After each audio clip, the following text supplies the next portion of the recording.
Hello guys, in this video I'm going to show you how to enable to set a starting point to your location on the Naver Map application. But first of all, I just want to mention, please don't forget to subscribe to our channel, because at 100,000 subscribers we are going to show you our YouTube revenue statistics and growth strategy how to make money online. So let's jump into it.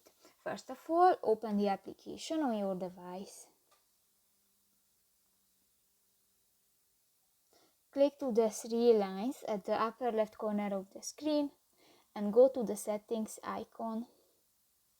Here you can find the set starting point to my location option under the auto rotate screen, and if you want to enable, just click to the next white circle icon and done.